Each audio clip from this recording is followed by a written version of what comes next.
പൊതുവയ്പ് വിഷയവുമായി ബന്ധപ്പെട്ട് ഇപ്പോൾ മുഖ്യമന്ത്രി മാധ്യമങ്ങളെ കാണുന്നു. തത്സമയം 2012 പദ്ധതി പ്രവർത്തനങ്ങൾ ആരംഭിച്ചത്. ഈ നിർമ്മാണ പ്രവർത്തനങ്ങൾ ആരംഭിച്ചത്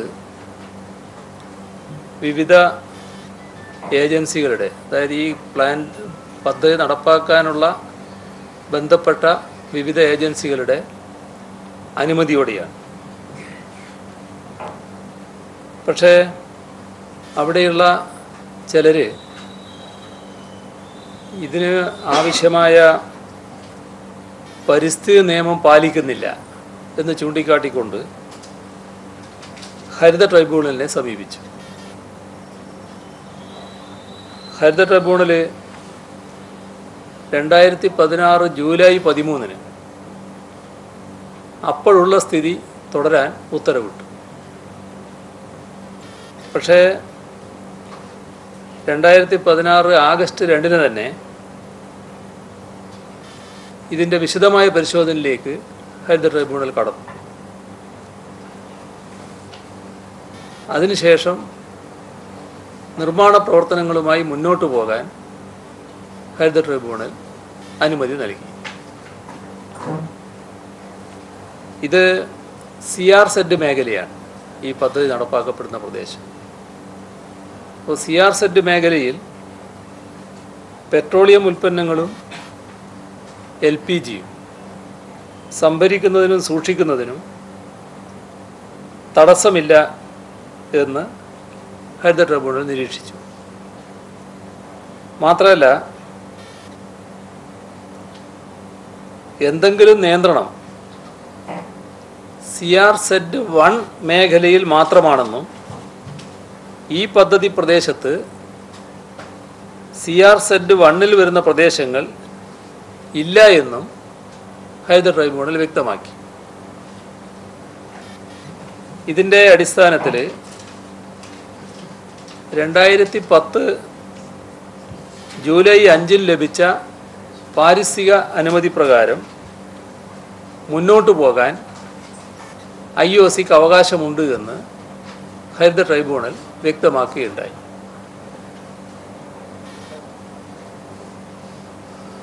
അപ്പോൾ പാരിസ്ഥിതിക അനുമതിയാണല്ലോ പിന്നെ പ്രശ്നമായിട്ട് വരുന്നത്. പാരിസ്ഥിതിക അനുമതിയിലെ വ്യവസ്ഥകൾ ലംഘിക്കപ്പെടുന്നു എന്ന് കാണിച്ചുകൊണ്ട് ഇവിടെയുള്ള കുറച്ച് പരാതിക്കാർ ഞാറക്കൽ SIക്ക് പരാതി നൽകി. അപ്പോൾ പ്രാദേശിക പ്രശ്നങ്ങൾ ഒഴിവാക്കാനായിരിക്കാം ഞാറക്കൽ പോലീസ് പണി താൽക്കാലികമായി നിർത്തിവെക്കാൻ IOCയോട് ആവശ്യപ്പെട്ടു. ഇതിനെതിരെ 2016 സെപ്റ്റംബറിൽ IOC ഹൈക്കോടതിയെ സമീപിച്ചു. 2016 സെപ്റ്റംബർ 8 IOCയുടെ ജീവനക്കാർക്ക് പോലീസ് സംരക്ഷണം നൽകാൻ ഹൈക്കോടതി ഉത്തരവ് നൽകി. അതൊരു ഇടക്കാല ഉത്തരവാണ്. നിർമ്മാണ പ്രവർത്തനങ്ങൾ തടസ്സപ്പെടുത്തരുതെന്നും പദ്ധതിയുമായി മുന്നോട്ട് പോകാമെന്നും 2016 സെപ്റ്റംബർ 8 ഹൈക്കോടതി ഉത്തരവിട്ടു. 2016 നവംബർ 19 ഹൈക്കോടതി പരാതിക്കാരുടെ വശം കൂടി കേട്ട ശേഷം IOCക്ക് രാത്രിയും പണി നടത്താം എന്ന് വ്യക്തമാക്കിക്കൊണ്ട് ഉത്തരവ് പുറപ്പെടുവിച്ചു. 2016 പഞ്ചായത്ത് സെക്രട്ടറി, കേന്ദ്ര സർക്കാരിൻ്റെ പ്രതിനിധി, കേന്ദ്ര സർക്കാരിൻ്റെ പരിസ്ഥിതി മന്ത്രാലയ പ്രതിനിധി, സംസ്ഥാന സർക്കാരിൻ്റെ കോസ്റ്റൽ സോൺ മാനേജ്മെൻറ്റ് അതോറിറ്റിയുടെ പ്രതിനിധി, ഇവരടങ്ങുന്ന ഒരു കമ്മിറ്റി ഈ പ്രശ്നം പരിശോധിക്കുകയുണ്ടായി. അവർ 2016 സെപ്റ്റംബറിൽ റിപ്പോർട്ട് സമർപ്പിച്ചു. എല്ലാ നിയമങ്ങളും പാലിച്ചുകൊണ്ടാണ് പദ്ധതി നടപ്പിലാക്കുന്നത് എന്ന് ഇവർ വ്യക്തമാക്കി. IOC 50 മീറ്റർ എന്നാണ് അപേക്ഷയിൽ കാണിച്ചിരുന്നെങ്കിലും 200 മീറ്റർ എന്ന നിലയിലാണ് ഉത്തരവ് ലഭിച്ചത്. എന്നാൽ ഹൈഡ്രോ പെട്രോ യൂണിറ്റുകൾ 0 മീറ്റർ പരിധിയിൽ നടത്താമെന്ന കാര്യവും അവർ സൂചിപ്പിച്ചു. ഈ കമ്മിറ്റിയുടെ പരിശോധനയിൽ സൂചിപ്പിച്ച കാര്യങ്ങളാണ്. 26/12/2016 സ്റ്റേറ്റ് പോലീസ് ചീഫ് ഹൈക്കോടതിയുടെ നേരത്തെ പറഞ്ഞ നിർദ്ദേശം, പോലീസ് സംരക്ഷണം കൊടുക്കലും, ആ നിർദ്ദേശം നടപ്പിലാക്കാൻ ആവശ്യമായ പോലീസ് സംരക്ഷണം IOCക്ക് ലഭ്യമാക്കണമെന്ന് Aluva SP, Njarakkal CI, SI ഇവർക്കെല്ലാം നിർദ്ദേശം നൽകി. 2017 ജനുവരി 30 ഹൈക്കോടതി സ്റ്റേറ്റ് പോലീസ് ചീഫിൻ്റെ മേൽപ്പറഞ്ഞ നിർദ്ദേശം കർശനമായി പാലിക്കാൻ ആലുവ SPക്കും ഞാറക്കൽ CI, SI എന്നിവർക്കും ഉത്തരവ് നൽകി. ഹരിത ട്രിബ്യൂണൽ 2017 ഏപ്രിൽ 13 ഇക്കാര്യത്തിൽ കേന്ദ്ര പരിസ്ഥിതി മന്ത്രാലയം സമർപ്പിച്ച രേഖകളും പരാതിക്കാരുടെയും IOCക്കാരുടെയും വാദങ്ങളും അവർ സമർപ്പിച്ച രേഖകളും പരിശോധിക്കുകയും പദ്ധതി സ്ഥലത്ത് തടസ്സങ്ങൾ ഉണ്ടാക്കുകയോ ഉണ്ടാക്കാൻ പ്രേരിപ്പിക്കുകയോ ചെയ്യുന്നില്ല എന്ന പരാതിക്കാരുടെ മൊഴി രേഖപ്പെടുത്തുകയും ചെയ്തു. ഇതിനെ തുടർന്ന് ഹരിത ട്രിബ്യൂണൽ ഉത്തരവ് പുറപ്പെടുവിച്ചു. ആ ഉത്തരവിൽ വ്യക്തമാക്കിയത്, ഒന്ന്, നിലവിൽ IOCക്ക് ഒരു പാരിസ്ഥിതിക അനുമതിയുണ്ട്. 2, ഈ പാരിസ്ഥിതിക അനുമതി ചോദ്യം ചെയ്യപ്പെട്ടിട്ടില്ല. 3, പാരിസ്ഥിതിക അനുമതിയിലെ വ്യവസ്ഥകൾ പ്രകാരം പണി നടത്താൻ ഒരു തടസ്സവുമില്ല. 4, IOCയുടെ നിർമ്മാണ പ്രവർത്തനങ്ങൾക്ക് നിരോധനം ഏർപ്പെടുത്തേണ്ട ഒരു സാഹചര്യവുമില്ല. 5, ഇക്കാര്യത്തിൽ അതുകൊണ്ട് തന്നെ ഒരു സ്പഷ്ടീകരണ ഉത്തരവിൻ്റെ ആവശ്യവും സാധാരണ നിലയിൽ വേണ്ടതില്ല.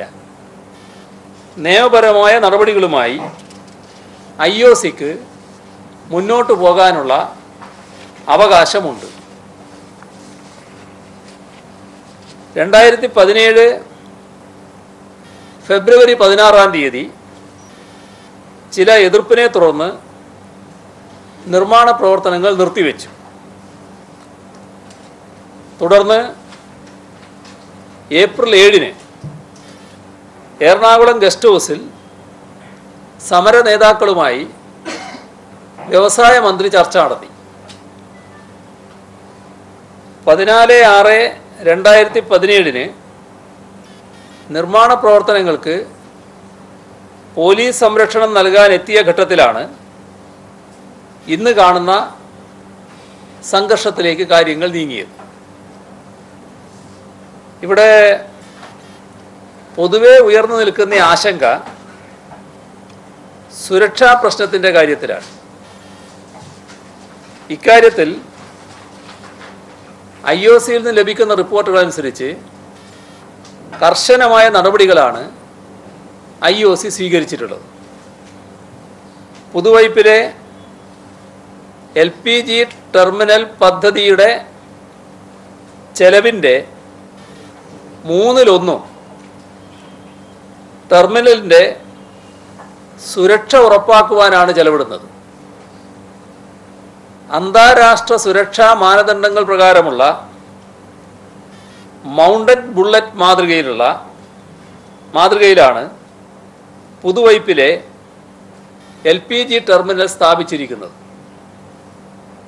സുനാമിയും ബോംബ് സ്ഫോടനവും പോലുള്ള അത്യാഹിതങ്ങളെ ചെറുക്കാൻ സാധിക്കുമെന്നതാണ് ഇതിൻ്റെ പ്രത്യേകത.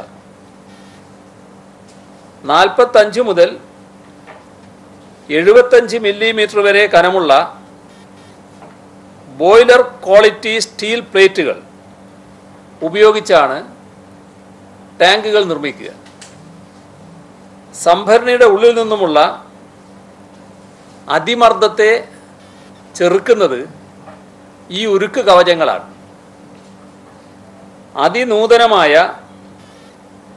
റേഡിയോഗ്രഫി സാങ്കേതിക വിദ്യ ഉപയോഗിച്ചാണ് ഉരുക്കുപാളികൾ പിഴവുകളില്ലാതെയാക്കി ബന്ധിപ്പിച്ചിരിക്കുന്നത്.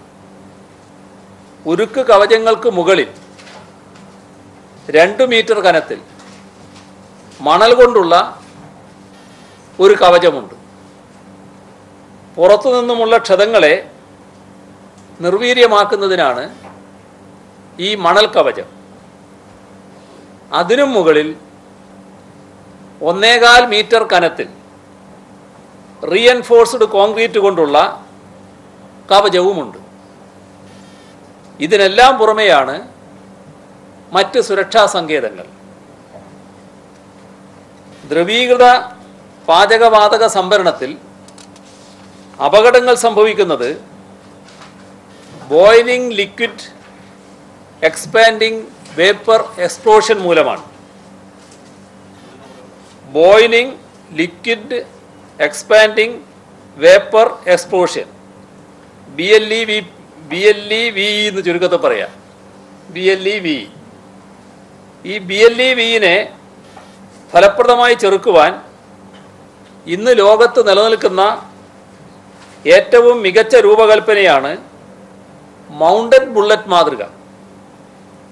ഈ മാതൃകയെ അടിസ്ഥാനമാക്കി രൂപകൽപ്പന ചെയ്ത ഒരു സംഭരണിയും ലോകത്തിതുവരെയും BLEVE മൂലം പരാജയപ്പെട്ടിട്ടില്ല.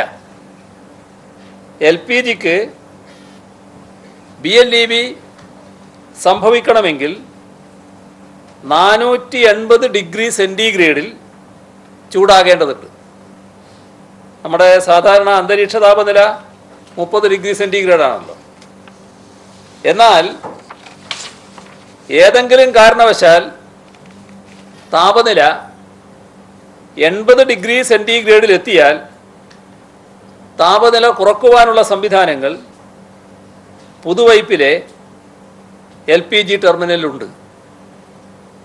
ഏതെങ്കിലും കാരണവശാൽ വാതക ചോർച്ച ഉണ്ടാവുകയാണെങ്കിൽ തനിയെ അടഞ്ഞ് ചോർച്ച അടക്കുന്ന അത്യന്താധുനിക ചെക്ക് വാൾവുകളും ചെറിയ അളവ് ചോർച്ച പോലും തിരിച്ചറിഞ്ഞ് അപായ സൂചന തരുന്ന സംവിധാനങ്ങളും ടെർമിനലിൽ സജ്ജീകരിച്ചിട്ടുണ്ട്.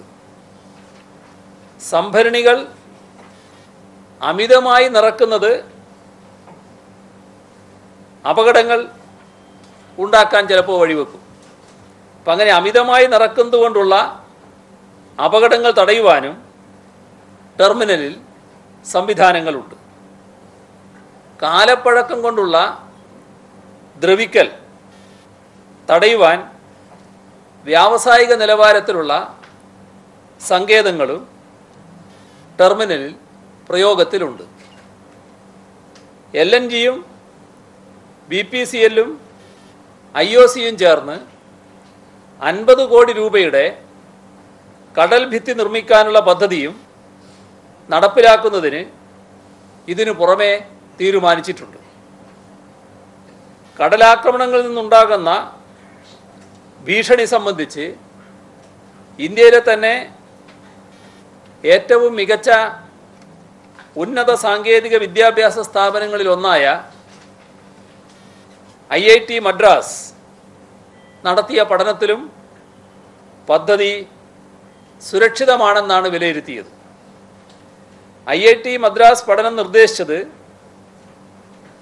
പ്രകാരം കരയിടിയൽ തടയുന്നതിന് 15 കോടി രൂപ ചെലവിട്ടുള്ള റോക്ക് ബണ്ടുകളും ഉണ്ടാകും. ഭൂകമ്പ സാധ്യതകളെയും സുനാമി കടലാക്രമണ ഭീഷണികളെയും പരിഗണിച്ചുകൊണ്ട് സുരക്ഷ കൂട്ടി നിർമ്മിക്കുന്നതാണ് ടെർമിനലിൻ്റെ അടിത്തറ. ഇവിടെ ഇത്തരത്തിലൊരു പ്ലാന്റാണ് ഇവിടെ വരുന്നത്. ഇതിൽ കാണേണ്ട ഒരു കാര്യം, ഇത് സംസ്ഥാന ഗവൺമെൻറ്റിൻ്റെ പദ്ധതിയല്ല, പക്ഷേ ദേശീയ തലത്തിൽ പ്രാധാന്യമുള്ളൊരു പദ്ധതിയാണിത്. അപ്പോൾ ദേശീയ തലത്തിൽ പ്രാധാന്യമുള്ളൊരു പദ്ധതി എല്ലാ സുരക്ഷാ മാനദണ്ഡങ്ങളും പാലിച്ചുകൊണ്ട് ഇവിടെ നടപ്പാക്കുകയാണ്. അക്കാര്യത്തിൽ ജനങ്ങളിൽ ആശങ്ക ഉയർന്നു വന്നിട്ടുണ്ടെന്നുള്ളത് ശരിയാണ്. ആ ആശങ്ക ഗൗരവമായി തന്നെ സർക്കാർ കാണുന്നുണ്ട്. എന്നുവെച്ച് പദ്ധതി സാധാരണ നിലയിൽ ഉപേക്ഷിക്കാൻ കഴിയുന്നതല്ല. കാരണം പദ്ധതി വേണ്ടെന്ന് വെച്ചാൽ അത് നൽകുന്ന സന്ദേശം അങ്ങേയറ്റം നെഗറ്റീവായതായിരിക്കും. നമ്മുടെ സംസ്ഥാനത്തിൻ്റെ വികസന പദ്ധതികൾക്ക് തുരങ്കം വെക്കാൻ പ്രവർത്തിക്കുന്ന ശക്തികൾക്ക് ഉത്തേജകമായിട്ടാണത് മാറുക. വികസന പദ്ധതികളുടെ കാര്യത്തിൽ സർക്കാരിന് വ്യക്തമായ നിലപാടുണ്ട്. അത് വികസന പദ്ധതികൾ നാടിൻ്റെ ആവശ്യത്തിന്, നാടിൻ്റെ വികസനത്തിന് ഒഴിച്ചുകൂടാത്തതാണ്. അതുകൊണ്ട് തന്നെ ആ പദ്ധതികൾ നടപ്പാക്കുക എന്നതിലാണ് സർക്കാർ ഊന്നി നിൽക്കുന്നത്. എന്നാൽ അത്തരം പദ്ധതികൾ നടപ്പാക്കുമ്പോൾ ഏതെങ്കിലും കൂട്ടർക്ക് ഉണ്ടാകുന്ന പ്രശ്നങ്ങൾ അത് അവഗണിക്കുക എന്നത് സർക്കാരിൻ്റെ സമീപനമല്ല. അത്തരം പ്രശ്നങ്ങൾ ഗൗരവത്തിലെടുക്കുകയും ആവശ്യമായ പരിഹാര നടപടികൾ സ്വീകരിക്കുകയും ചെയ്യുക എന്നതാണ് സർക്കാർ സ്വീകരിച്ചു വരുന്നത്. പുനരധിവാസമടക്കമുള്ള പദ്ധതികൾ ഇതിൻ്റെ ഭാഗമായി വികസന പദ്ധതികളിൽ സർക്കാർ നടപ്പാക്കിയിട്ടുമുണ്ട്. അതുകൊണ്ട് തന്നെ ഇവിടെ പദ്ധതിയുടെ കാര്യത്തിൽ ഉയർന്നു വന്നിട്ടുള്ള ആശങ്കയ്ക്ക് ഇപ്പോൾ പ്രത്യേക അടിസ്ഥാനമൊന്നും കാണുന്നില്ല. എങ്കിലും ജനങ്ങളാകെ ആശങ്കപ്പെട്ടുകൊണ്ട് ഉന്നയിക്കുന്ന ഒരു കാര്യം, ഇതിൽ പാരിസ്ഥിതിക അനുമതിയിൽ പറഞ്ഞ വ്യവസ്ഥകൾ IOC കൃത്യമായി പാലിച്ചിട്ടില്ല എന്നതാണ്. ആ ആരോപണത്തിൽ എന്തെങ്കിലും കഴമ്പുണ്ടോ അത് പരിശോധിക്കാൻ സർക്കാർ സംവിധാനമൊരുക്കും. ആ സംവിധാനം പരിശോധിക്കുന്നതുവരെ IOC നിർമ്മാണ പ്രവർത്തനം നിർത്തിവെക്കണം എന്നൊരു അഭ്യർത്ഥന പൊതുവെ ഇന്ന് കാലത്ത് ചേർന്ന യോഗം IOCയുടെ മുന്നിൽ വെക്കുകയുണ്ടായി. അത് IOC അംഗീകരിച്ചിട്ടുമുണ്ട്. അത്തരമൊരു വിദഗ്ധ സമിതിയെ സർക്കാർ നിശ്ചയിക്കുകയാണ് ചെയ്യുക. മറ്റ് കാര്യങ്ങൾ, ഉയർന്നു വന്ന പ്രശ്നങ്ങൾ, അതൊക്കെ സംബന്ധിച്ച് സാധാരണ നിലക്ക് സർക്കാർ ഗൗരവമായി തന്നെ പരിശോധിക്കും. ആശങ്കകൾ സർക്കാർ ഗൗരവമായി തന്നെ കാണുന്നു എന്ന നിലപാട് അവരുടെ അടുത്ത് വ്യക്തമാക്കിയിട്ടുണ്ട്. ഈ ചർച്ചയിൽ സ്ഥലം MP-യും MLA-യും സമരസമിതി നേതാക്കളും IOCയുടെ പ്രതിനിധികളും ജില്ലയിലെ രാഷ്ട്രീയ കക്ഷി നേതാക്കളും ബന്ധപ്പെട്ട തദ്ദേശഭരണ സ്ഥാപനങ്ങളുടെ പ്രതിനിധികളും എല്ലാം പങ്കെടുത്തിരുന്നു. അപ്പോൾ തീരുമാനം 2010 ലഭിച്ച പാരിസ്ഥിതികാനുമതിക്കനുസൃതമായാണോ നിർമ്മാണ പ്രവർത്തനങ്ങൾ നടക്കുന്നത് എന്ന കാര്യം പരിശോധിക്കാൻ ഒരു സമിതിയെ സർക്കാർ നിയോഗിക്കും. അതിൻ്റെ ശുപാർശകൾക്കനുസരിച്ച് എല്ലാവരും പ്രവർത്തിക്കും. അതുവരെ തുടർ പ്രവർത്തനങ്ങൾ IOC നിർത്തിവെക്കും. സമരസമിതിയും ഇതുമായി സഹകരിച്ച് പ്രവർത്തിക്കുമെന്ന ധാരണയും യോഗത്തിലുണ്ടായി. ചർച്ചയിൽ ഉയർന്നു വന്ന മറ്റ് കാര്യങ്ങളെ സംബന്ധിച്ച് സർക്കാർ പരിശോധിക്കുമെന്ന് വ്യക്തമാക്കുകയുമുണ്ടായി. ഇതാണ് കാലത്ത് സംഭവിച്ചത്. എല്ലാം തീരുമാനിക്കാൻ പോകുന്നില്ലേ ഉള്ളൂ. അല്ല, അത് നമുക്ക് ആലോചിച്ച് തീരുമാനിക്കുമെന്ന് പറഞ്ഞതേ ഉള്ളൂ. അല്ല, അവർ ചർച്ചയിൽ ഒരുപാട് കാര്യങ്ങൾ ഉന്നയിച്ചിട്ടുണ്ട്. ആ ഉന്നയിച്ച പ്രശ്നങ്ങൾ സർക്കാർ ഗൗരവമായി പരിശോധിക്കാമെന്നാണ് അവരുടെ അടുത്ത് പറഞ്ഞിട്ടുള്ളത്. ശരി, എനിക്ക്